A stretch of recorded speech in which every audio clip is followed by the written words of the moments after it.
Hey, what's going on, guys? Tim here, and I got another tutorial for you today, and this is how to tie a ranger bead. Okay, so there's a few tutorials on YouTube already on how to do this one, but nothing exceptionally clear, and so I figured, I'd just do a tutorial of my own to put my spin on it. And yeah, there's a specific reason why I wanted to do a tutorial on the ranger bead, because you can kind of see it in the background. Let's kind of tease you with it now. For this. So more on that later. I'm going to explain that in a second. But yeah, this is a tutorial on how to tie the ranger bead. So yeah, let's get to the method. Alright guys, so I've got my piece of paracord that I'm tying my ranger bead onto. So it's just, a simple piece of paracord doubled over, and I've got a button knot tied at the end. So this could be like your lanyard or your bracelet that you're tying the ranger bead onto. And I'm just tying it on with a piece of red paracord. Okay, so yeah, so first start out with your two strands that you're tying onto. Put your paracord over top like this. You're gonna have like one shorter length up here and one slightly longer length here. It doesn't really matter how long this is, but by starting it at the top of a piece of rope, you won't be wasting that much when you snip the ends. Okay, so yeah, first things first, one piece over like this. Then next thing I'm going to do is bring this around and over top, like that. Pretty easy. Okay, so you can see I've got that there, right?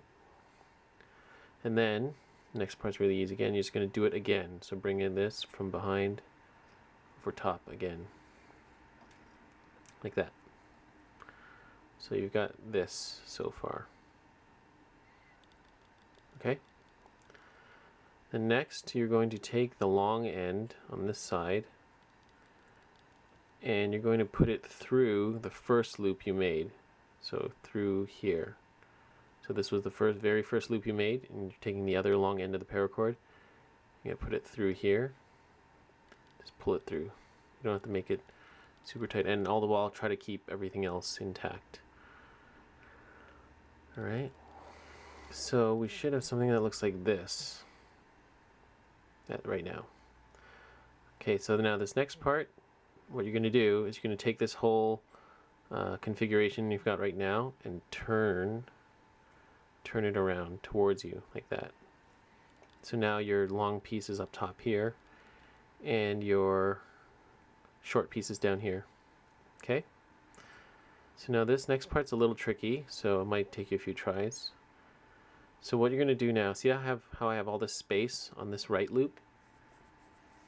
What you're going to do is take this loop on the left here and push it through, or not all of it, just take some of it and pull it through the loop on the right.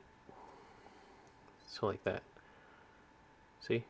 So I had my two loops like this, right, with the long piece up here. I'm gonna, again, just show you, I'm gonna pull it through here, through the center. Okay, that's all you need to do.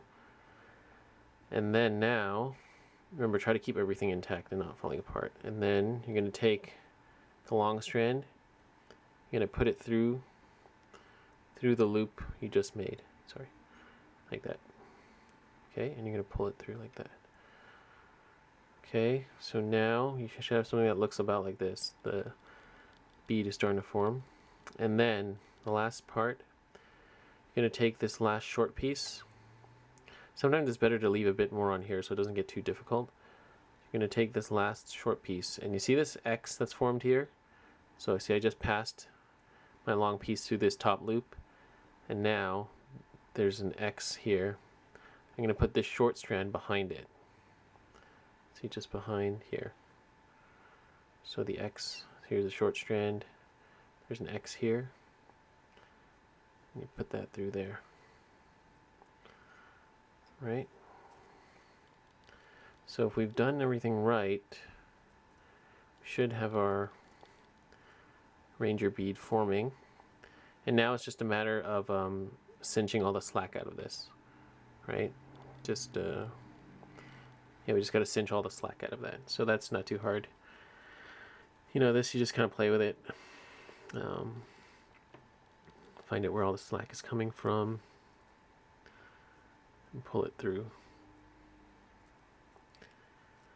So this method is it's pretty good because it doesn't require any use of pliers or hemostats to pull the paracord through. I saw another method up on YouTube that involved using pliers, and there's nothing wrong with that, but sometimes it's nice to be able to do a knot without having you know, the need for some sort of specialty tools or whatnot. Okay guys, so I've got all the slack out of my Ranger bead, and that's about it. I just have to snip off the excess and singe the ends, which I'm going to do now. Okay guys, and there we have it. There is our Ranger bead. So it's now on the piece of paracord that we have. It can slide back and forth. It's nice and tight, looks good. And as I mentioned and alluded to earlier, it can be used for more than just decorating your lanyards or as pace counting, as many people use it for. Yeah, as I kind of showed you briefly, it can be used as part of your closure on the knot and loop method of making paracord bracelets, right? So this is just your usual cobra stitch with a knot and loop. And what most people do is they will run the stitch or they'll have the loop smaller so that it stays on and it takes a bit more effort to come off. But say you have a loop that's too big, or you just want to try this method out. Yeah, all it is just the loop and knot, but you have a Ranger bead on here, and this was done the exact same method but with gutted paracord, so the bead is much smaller, because if you did it with the ungutted paracord, it'd just be a little too big. And but yeah, what you can do is put your knot through the loop and then cinch that shut. So now it's it's even more secure, because even when a bracelet when a bracelet's fitted well, the knot and loop method works just fine and it doesn't really come off. But again, this is just another option you have to make your bracelet stay on more securely. So I thought that was really cool. And yeah, I just want to take this time to give a shout out to Michael Mays, I believe that was his name.